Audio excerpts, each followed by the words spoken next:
Subhanallah walhamdulillah wa la ilaha illallah. Bismillahirrahmanirrahim. Assalamualaikum warahmatullahi wabarakatuh.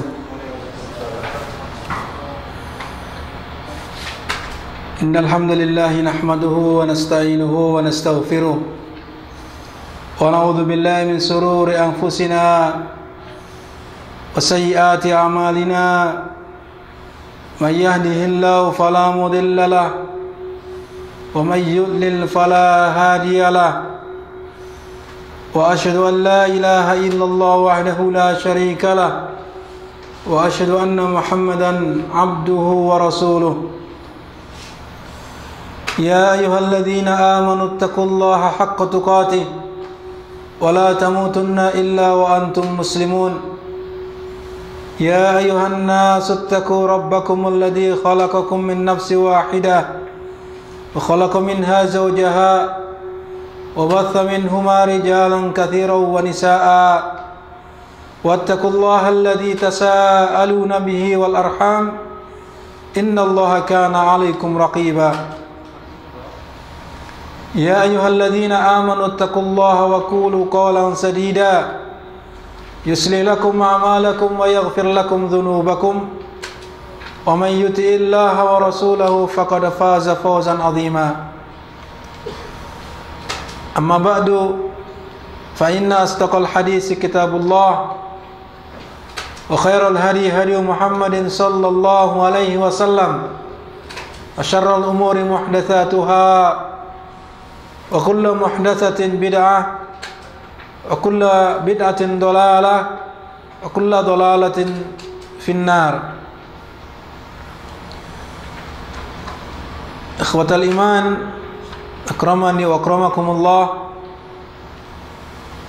Pertama kalinya marilah kita senantiasa meningkatkan ketakwaan kita kepada Allah Subhanahu wa taala dengan memperbanyak ketaatan, melakukan amal-amal saleh yang diperintahkan oleh Allah dan Rasul-Nya, dan menjauhi larangan-larangan yang dilarang oleh Allah dan Rasul-Nya. Dan ikhwatal iman, azani Allah wa iyyakum, sesungguhnya berbahagialah orang-orang yang berteman dengan teman-teman yang saleh, bermajlis, tempat duduknya bersama orang-orang yang taat. Karena sebagian ulama salaf mengatakan, apabila seseorang ingin melihat akhir hidup seseorang, maka lihatlah bersama siapa dia bermajlis, bersama siapa dia duduk-duduk untuk mengadakan perbincangan ataupun bermajlis, baik itu urusannya dunia ataupun urusannya akhirat.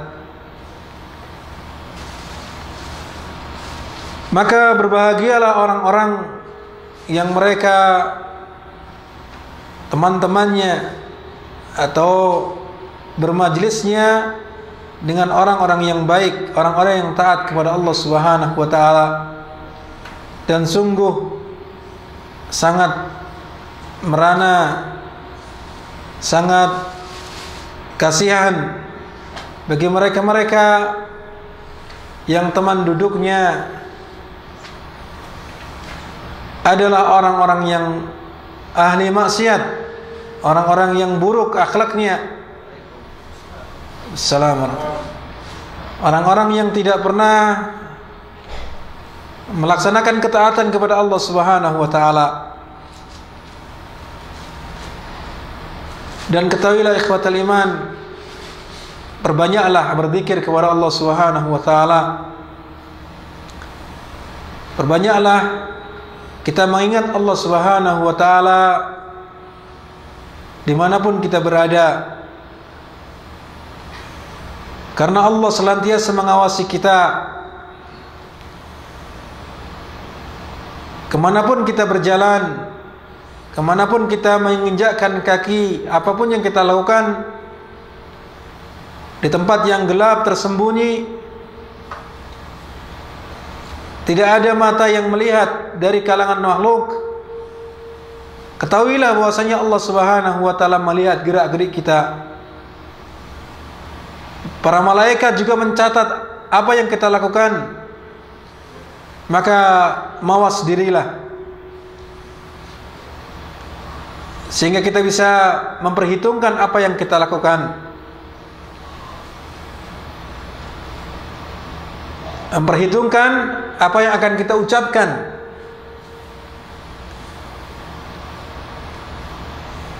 Apakah yang saya lakukan, apakah yang saya ucapkan ini akan mendatangkan kebaikan bagi diri saya di dunia ataupun di akhirat. Maka lihatlah ucapan ataupun amal yang akan kita lakukan, supaya kita tidak terjerumus ikhwatul iman kepada perbuatan buruk, supaya kita tidak terlanjur melakukan perbuatan yang diharamkan. Sehingga ketahuilah bahwa setiap amal, baik ataupun buruk, sekecil apapun, nanti akan diberikan balasannya oleh Allah Subhanahu wa taala. Faman ya'mal mithqala dzarratin khairan yarah. Barang siapa yang mengamalkan satu amal perbuatan sebesar biji dzarrah pun dari kebaikan, maka dia akan melihatnya. Dan barang siapa faman ya'mal mithqala dzarratin syarran yarah. Barang siapa yang melakukan satu keburukan sebesar biji dzarrah pun, maka niscaya dia akan melihatnya. Maka ikhwatul iman, berusahalah kita mawas diri, selalu muraqabatullah, selalu merasa diawasi oleh Allah Subhanahu wa taala. Selalu memperhitungkan bahwa ucapan dan amal perbuatan kita akan dicatat oleh malaikat yang akan ditampakkan kepada kita nanti hari kiamat. Dan selanjutnya ikhwatul iman, perbanyaklah kita mengingat Allah dan berzikir kepadanya dimanapun kita berada. Karena Syekhul Islam Ibnu Taimiyah rahimahullah mengatakan bahwa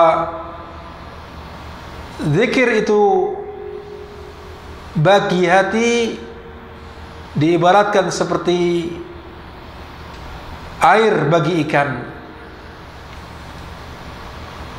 Bagaimana ikan akan bisa hidup ketika dia berpisah dengan air? Bagaimana ikan bisa hidup ketika tanpa mendapati air? Demikian pula hati, ketika dia tidak berzikir kepada Allah Subhanahu wa taala, maka niscaya hati itu tidak akan bisa hidup. Hati itu akan menjadi mati.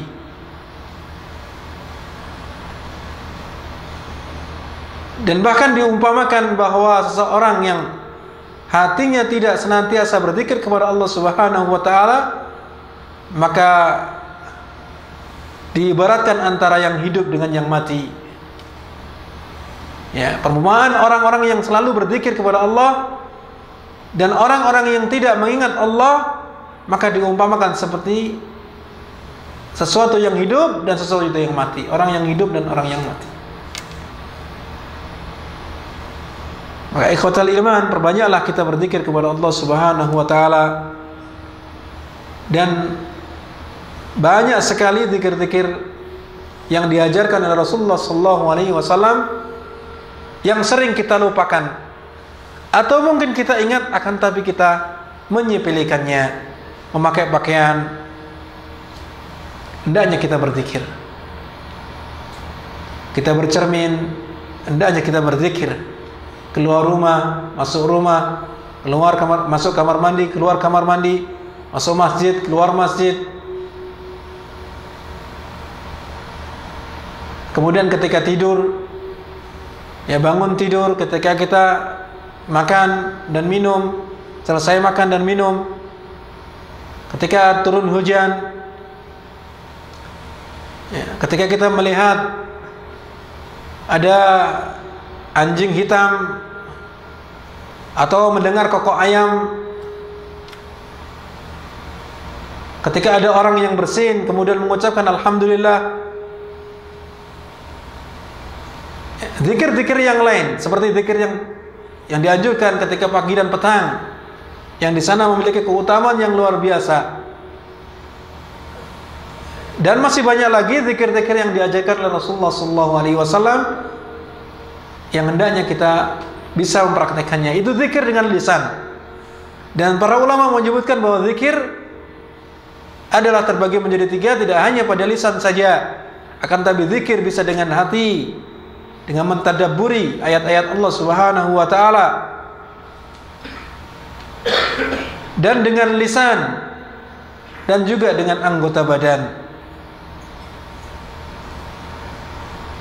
Yang semuanya itu tidak lain, ikhwatal iman, adalah hasil dari kita mempelajari sirah Rasulullah sallallahu alaihi wasallam. Hasil dari kita mengetahui perjalanan Rasulullah sallallahu alaihi wasallam, sehingga kita bisa jadikan sebagai qudwah. Kita bisa jadikan sebagai contoh dalam kehidupan kita sehari-hari. Dan telah berlalu kita sampaikan beberapa poin apa yang disebutkan dalam satu buku kecil yang ditulis oleh Syekh Abdul Malik Al-Qasim hafizahullah, Yaumun fi baitir Rasul sallallahu alaihi wasallam, sehari di rumah Rasulullah sallallahu alaihi wasallam. Dan telah kita lewati beberapa poin. Di antaranya kita telah berziarah dan berpariwisata ke rumah Rasulullah sallallahu alaihi wasallam. Kita melihat bentuk fisik rumahnya. Kemudian kita lihat bagaimana kesederhanaan apa yang ada pada diri Rasulullah sallallahu alaihi wasallam, dan juga sifat-sifatnya, baik itu sifat-sifat yang berupa sifat fisik ciptaan Allah Subhanahu wa taala pada dirinya, dan juga sifat-sifat yang berupa maknawi atau akhlak Rasulullah sallallahu alaihi wasallam. Dan kita akan lanjutkan ikhwatal iman pada pertemuan malam ini tentang apa-apa yang disebutkan oleh beliau hafizahullah tentang Rasulullah sallallahu alaihi wasallam. Kita mulai dengan kalam Ar-Rasul sallallahu alaihi wasallam, ucapan Rasulullah sallallahu alaihi wasallam. Bagaimana ucapan beliau sehingga kita bisa dapat mengikutinya, sehingga kita betul-betul bisa memanage ucapan yang akan kita ucapkan, sehingga tidak terjerumus ke dalam ucapan-ucapan yang dapat menjerumuskan kita kepada kesengsaraan, baik itu kesengsaraan di dunia ataupun di akhirat. Ketahuilah ikhwatul iman bahwasanya apa yang disebutkan oleh Aisyah radhiyallahu anha tentang beliau sallallahu alaihi wasallam, ma kana Rasulullah sallallahu alaihi wasallam yasrudu sardakum hadha walakinnahu kana yatakallamu bikalamin bayyin faslin yahfaduhu man jalasa ilaihi. Ketahuilah ikhwatal iman bahwasanya Rasulullah sallallahu alaihi wasallam tidaklah berbicara atau berucap dengan ucapan yang cepat seperti ucapan kalian ini. Ketika beliau berbicara, tidak berbicara dengan cepat, akan tapi apa? Walakinnahu kana yatakallamu bikalamin bayyin. Akan tapi beliau sallallahu alaihi wasallam ketika berbicara ucapannya adalah jelas, bayyin, faslin, ya, penuh, terperinci, dapat dibedakan.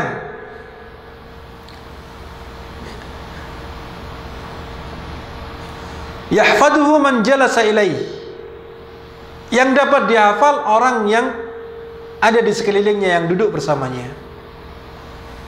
Sehingga kita lihat ucapan-ucapan beliau sallallahu alaihi wasallam banyak dihafal oleh sahabat-sahabatnya, sehingga menjadi hadis yang berupa ucapan Rasulullah sallallahu alaihi wasallam.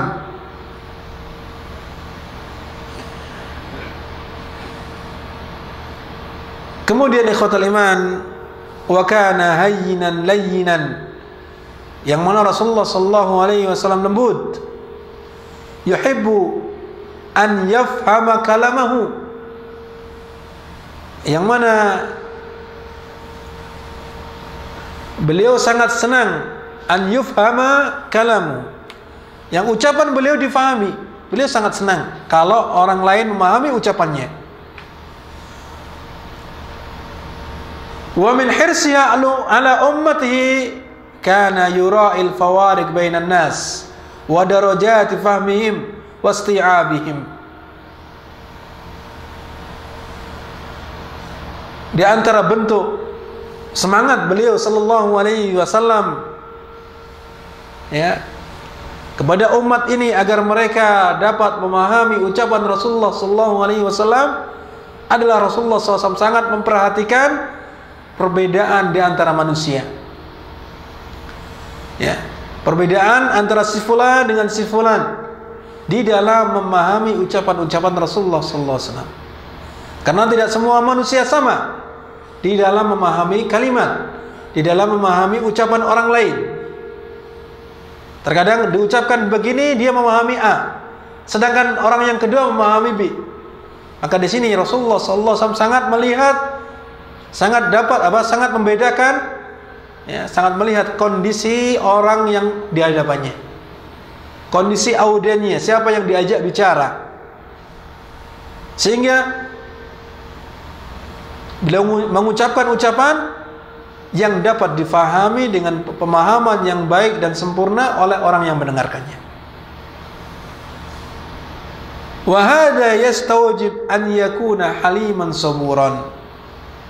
Dan hal ini menjadikan orang yang berbicara harus sabar di dalam menghadapinya, penuh ketenangan, lembut di dalam mengucapkan. Maka ini hendaknya ikhwatul iman perlu dicontoh hal-hal yang seperti ini. Baik itu kita ucapkan kepada orang-orang yang terdekat dengan kita, istri kita, anak-anak kita, orang tua kita, saudara-saudara kita, ataupun orang-orang, ya, orang lain seperti tetangga, teman sebaya, dan seterusnya. Kita hendaknya di situ perlu membedakan kepada siapa kita berbicara.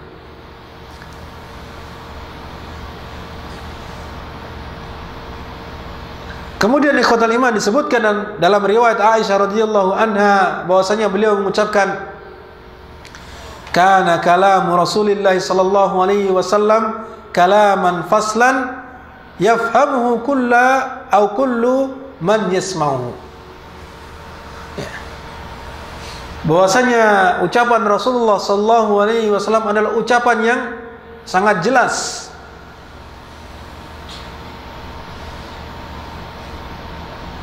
yafhamuhu kullu man yasma'uhu, yang dapat difahami oleh setiap orang yang mendengarkannya. Ini adalah hadis yang diriwayatkan oleh Abu Dawud. Kemudian yang selanjutnya disebutkan pula dalam riwayat Anas bin Malik radhiyallahu anhu bahwasanya Rasulullah sallallahu alaihi wasallam, ya, bahwasanya beliau mengatakan, kana Rasulullah sallallahu alaihi wasallam yu'idul kalima thalatan lita'qila anhu. Perhatikan ikhwatul iman betapa lembutnya, betapa mulianya akhlak Rasulullah sallallahu alaihi wasallam keluasan dadanya, ya, dan juga kelapangan dadanya dalam mengulang-ulang ucapannya sampai 3 kali. Sampai 3 kali. Dalam banyak hadis Rasulullah sallallahu alaihi wasallam kita lihat, ya, beliau mengulang hadis-hadisnya dengan 3 kali. Di antaranya ad-dinun nasiha, ad-dinun nasiha, ad-dinun nasiha. Beliau sallallahu alaihi wasallam ulang 3 kali. La taghdab, la taghdab, la taghdab, juga diulang 3 kali.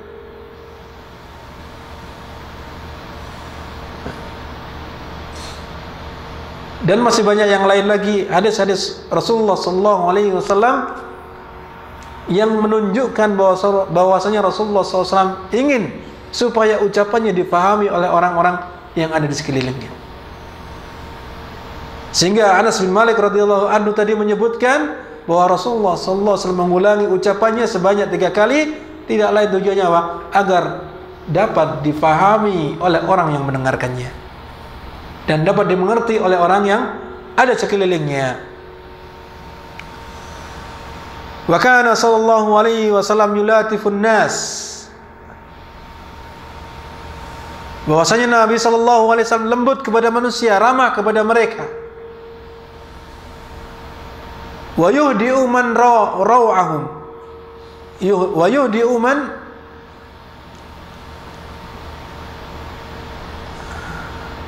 wa yuhdi'u min raw'ihim. Dan beliau sallallahu alaihi wasallam menenangkan bagi orang-orang yang apa? Merasa takut. Mungkin karena takut terhadap kewibawaan Rasulullah sallallahu alaihi wasallam, kedudukan beliau. Karena sebagian orang merasa takut dengan hal itu.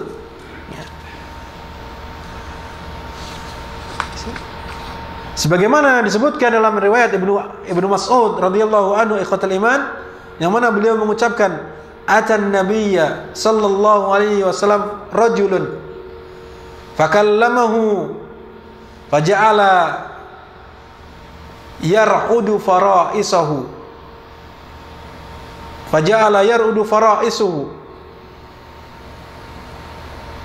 faqala lahu sallallahu alaihi wasallam hawwin 'alaik fa inni lastu bimalik innama ana ibnu mar'atin ta'kulul qadid. Ibnu Mas'ud radhiyallahu anhu mengucapkan atau mengatakan bahwasanya seseorang datang kepada Nabi sallallahu alaihi wasallam. Kemudian dia mengajak bicara kepadanya. Maka dia pun mulai bergemetaran. Maka Nabi sallallahu alaihi wasallam mengatakan kepadanya, "Hawwin 'alaik." Tenanglah, tenanglah. Sungguhnya saya ini bukan raja. Fa inni lastu bimalik. Saya ini bukanlah raja. Innama ana ibnu imratin. Tidak lain saya ini adalah seorang anak dari seorang wanita. Tidak lain saya ini adalah seorang anak dari seorang wanita yang mana dia makan dendeng. Seorang anak dari wanita yang makan dendeng. Ini diriwayatkan oleh Imam Ibnu Majah dalam musnadnya. Jadi ikhwatul iman, ini menunjukkan kemuliaan Rasulullah sallallahu alaihi wasallam yang mana ada di antara sahabat-sahabatnya merasa takut ketika berbicara dengannya. Ada yang merasa mungkin kewibawaan yang dimiliki oleh Rasulullah sallallahu alaihi wasallam sehingga merasa takut di hadapannya. Sehingga sampai ketika dia berbicara pun dia merasa gemetar dan seterusnya. Sehingga Rasulullah sallallahu alaihi wasallam menenangkannya, bukan justru diambil kesempatan oleh orang tersebut. Jadikan sebagai bahan apa? Bahan supaya dia menjadi takut dan segan kepadanya. Ini perkara-perkara yang seperti ini terkadang dijadikan oleh orang-orang yang mereka gila pangkat, mereka ingin tokohkan di masyarakat, gila hormat dan seterusnya. Maka Rasulullah SAW tidak demikian. Rasulullah SAW justru menenangkan orang yang seperti ini. Tenanglah, saya ini ya, tidak lain adalah seorang anak dari wanita yang biasa makan dendeng. Nah, demikian ikhwatul iman yang perlu kita contoh akhlak Rasulullah SAW. Kemudian selanjutnya kita mulai melihat apa yang ada di dalam Rasulullah, di dalam rumah Rasulullah SAW. Kita tadi telah melihat fisik rumah Rasulullah SAW, kemudian sifat-sifat Rasulullah SAW secara fisik yang dikabarkan oleh sahabat-sahabatnya. Maka pada saat ini kita telah dianjurkan, telah diizinkan untuk masuk ke dalam rumah Rasulullah SAW untuk melihat apa yang ada di dalamnya, yang dikabarkan oleh sahabat-sahabatnya, yang mereka mengetahui bagaimana kondisi dalam rumah Rasulullah Sallallahu Alaihi Wasallam, berupa bagaimana tempat tidurnya, bagaimana bejana-bejana perabotan rumah tangganya, dan yang lainnya. Ya. Dan ketahuilah bahwa kita tidak seyogianya ya, kurang beradab ketika seseorang secara langsung melihat kamar dan rumah Rasulullah SAW di dalamnya. Akan tapi tidak lain ini dalam rangka untuk mengambil ibrah, mengambil pelajaran, untuk menjadikan itu sebagai contoh dalam kehidupan kita. Ya. Apa-apa yang terdapat di dalam rumahnya, kesederhanaan dan kezuhudan beliau Sallallahu Alaihi Wasallam yang mulia, kita terapkan dalam kehidupan kita. Sesungguhnya rumah Rasulullah SAW asasuhu at-tawadu, tidak lain pondasinya adalah pondasi ketawaduan, ikhwatal iman. Wa ra'su malihi al-iman, dan modalnya tidak lain adalah keimanan.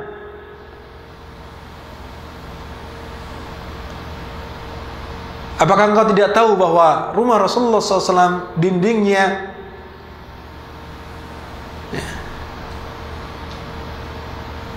dinding rumah Rasulullah SAW adalah tidak ada di sana gambar-gambar yang dipasang.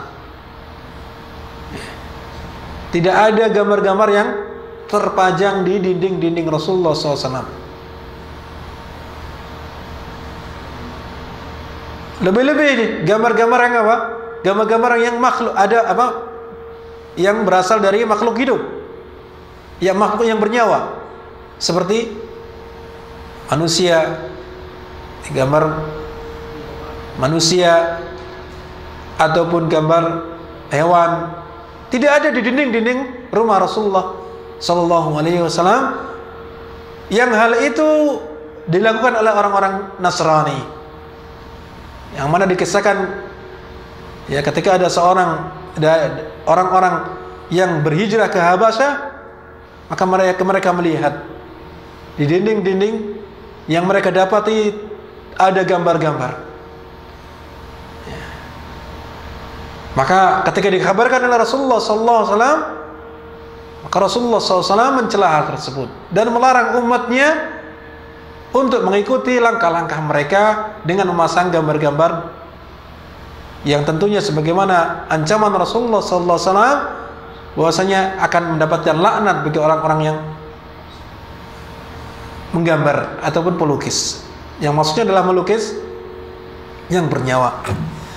Maka sekali lagi tidak ada di dinding-dinding rumah Rasulullah SAW di sana ada gambar-gambar yang bernyawa.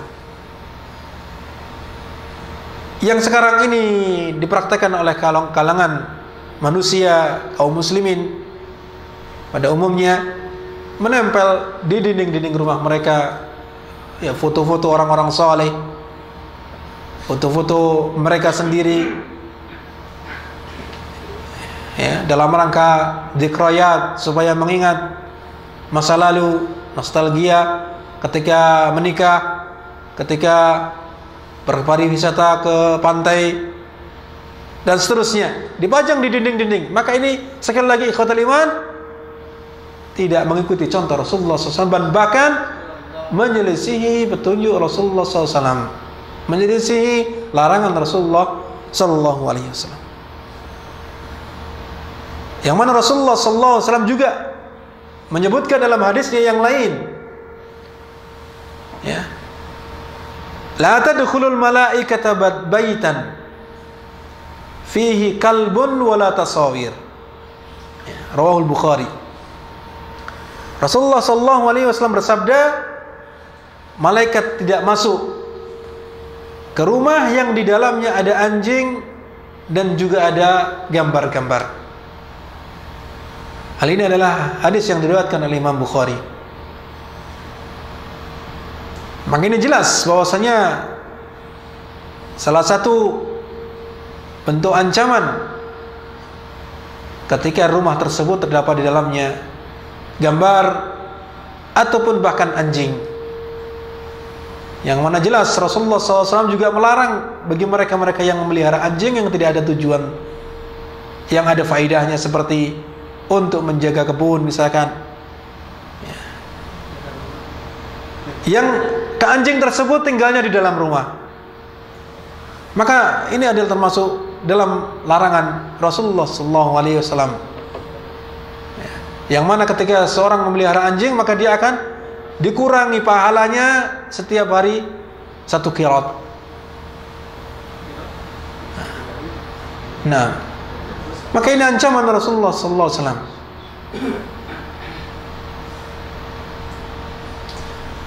Kemudian yang selanjutnya, ikhwatal iman, mari kita melihat sebagian kehidupan Rasulullah SAW yang diriwayatkan oleh sahabat-sahabat. Di antaranya bahwa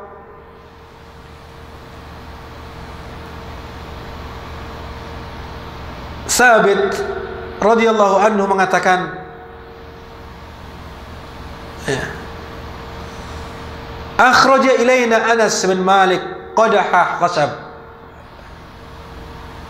Anas bin Malik mengeluarkan kepada kami cangkir Rasulullah SAW yang terbuat dari kayu, yang mana cangkir tersebut disifati ghalidan mudabbiban bihadid. Cangkir tersebut disifati cangkirnya kasar bentuknya, kemudian mudabbiban bihadid, yang dipatri dengan besi, agar tidak khosab tersebut, kayu tersebut tidak pecah. Nah ini. Faqal, maka Anas mengatakan kepada Thabit, ya Thabit, hadza qadha Rasulillah sallallahu alaihi wasallam. Ini adalah cangkir Rasulullah sallallahu alaihi wasallam. Sebagaimana disebutkan dalam riwayat Tirmidzi, hadis Tirmidzi. Kemudian dilanjutkan di dalam hadis yang lain, wa kana sallallahu alaihi wasallam yashrabu fihi al-ma' wan nabid wal asal wal laban. Yang mana Rasulullah sallallahu alaihi wasallam meminum di dalamnya, artinya di dalam qadid, di dalam cangkir tersebut air, ya, dijadikan cangkir yang terbuat dari khosab tadi, terbuat dari kayu yang dipatri dengan dengan besi tersebut untuk minum air. Dan juga nabid. Apa nabid? Ada yang tahu?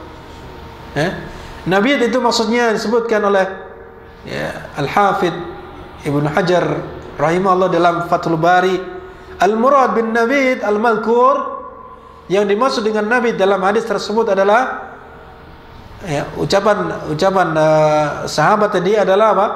Tamarat nubidat fima, ay nuqiat fihi, yaitu tamar, kurma yang dicelupkan atau direndam di dalam air. Direndam dalam air. Kanu yaf'aluna dzalika listi'dzabil ma'. Mereka melakukan hal tersebut supaya apa? Supaya airnya menjadi manis. Ini. Supaya airnya menjadi manis. Ini disebutkan oleh Ibnu Hajar rahimahullah dalam Fathul Bari. Ya. Demikian pula Rasulullah SAW menjadikan cangkir tersebut yang berasal dari kayu tadi yang dipatri dengan besi untuk meminum asal wal laban, untuk minum madu dan juga, Masya Allah, antum sekarang semuanya serba wah. Antum bisa minum ya, dengan berbagai macam jenis cangkir yang antum kehendaki. Yang mana dilarang oleh Rasulullah SAW cangkir dari emas dan juga perak.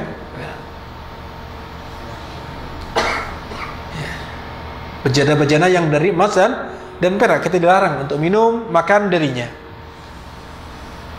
Akan tapi kita boleh. Dan sekarang Masya Allah semuanya sudah mudah didapatkan. Ada gelas seperti ini. Bismillah.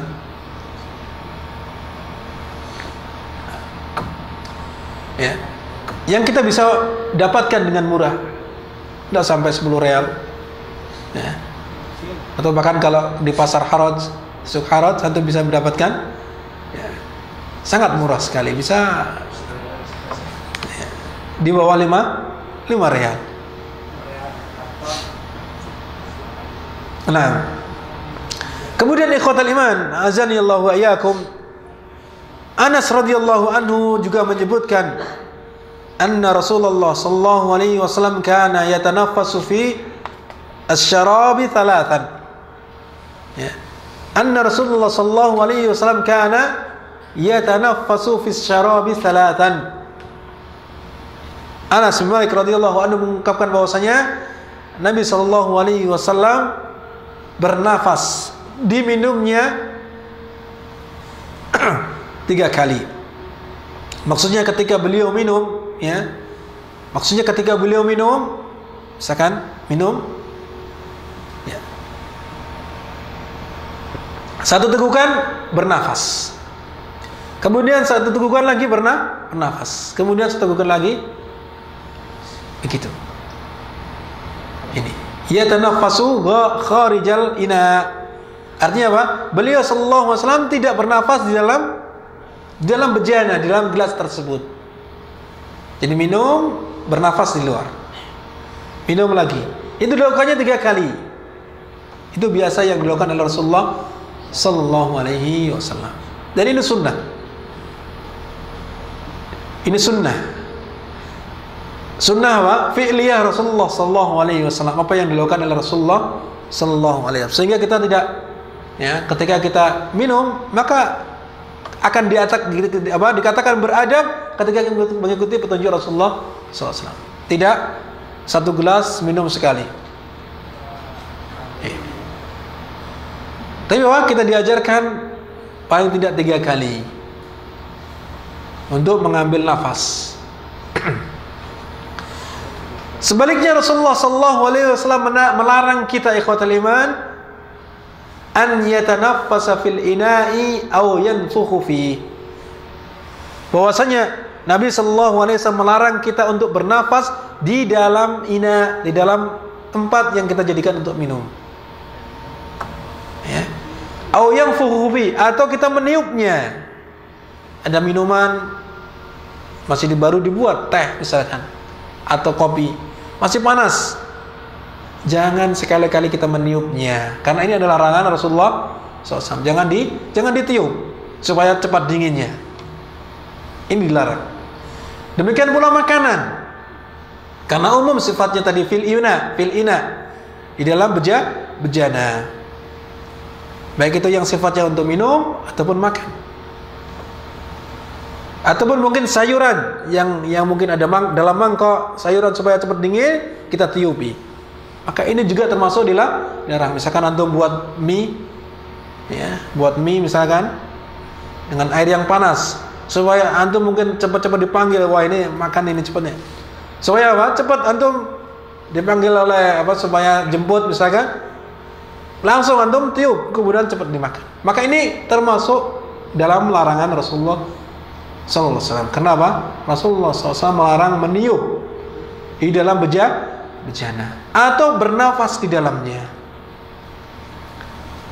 Jadi kalau minum tadi, misalkan minum, kita berhenti, tidak boleh bernafas di atasnya, tapi keluarkan, bernafas di luar. Nah, mafhum insyaallah ya. Nah, ini cara yang ditunjukkan oleh Rasulullah sallallahu alaihi wasallam. Kemudian ikhwatal iman, di antara perabot Rasulullah sallallahu alaihi wasallam yang beliau gunakan adalah juga dirak atau perisai ya, baju untuk tameng perang. Ya. Yang dimiliki oleh Rasulullah SAW yang mana beliau lakukan atau beliau pakai ketika dalam keadaan jihad, dalam peperangan. Ya, fi ma'rakatil harbiyah, yang mana beliau pakai dalam peperangan antara orang-orang kafir dengan kaum muslimin, dan juga di hari-hari ketika beliau dalam keadaan kesulitan, dalam keadaan tidak memiliki pakaian. Fi ayyamil ba's wasyiddah. Al-ba's adalah di mana waktu-waktu dia dalam keadaan moneter atau dalam keadaan tidak memiliki apa-apa dari pakaian, misalkan untuk ganti dan seterusnya. Wasyiddah ya, di hari-hari yang dalam keadaan kesulitan. Nah, pada saat itu bisa jadi tidak didapatkan di dalam rumah Rasulullah sallallahu alaihi wasallam. Sekarang ini bisa jadi tidak dapatkan di dalam Rasulullah sallallahu alaihi wasallam, yang mana Rasulullah sallallahu alaihi wasallam telah menggadaikannya. Rasulullah sallallahu alaihi wasallam telah menggadaikannya kepada orang Yahudi untuk mendapatkan 30 sa' dari gandum. Mendapatkan 30 sa' dari gandum dengan menggadaikan apa? Ini menunjukkan kesederhanaan Rasulullah sallallahu alaihi wasallam. Ya, menunjukkan kesederhanaan Rasulullah sallallahu alaihi wasallam. Tidak pernah Rasulullah SAW menyimpan makanan sampai berbulan-bulan. Ya. Kecuali pada saat Rasulullah SAW mendapatkan ghanimah yang besar, kemudian kalau tidak salah beliau pernah menyimpannya untuk beberapa waktu, kemudian dibagikan kepada kaum muslimin. Dan bahkan Rasulullah SAW ketika selesai sholat, ya, begitu salam, assalamualaikum, assalamualaikum, langsung Rasulullah SAW beranjak untuk menuju rumahnya. Karena ingat, masih ada ya sesuatu di rumah yang belum dibagikan kepada kaum muslimin. Ini ikhwatul iman, di antara petunjuk Rasulullah sallallahu alaihi wasallam.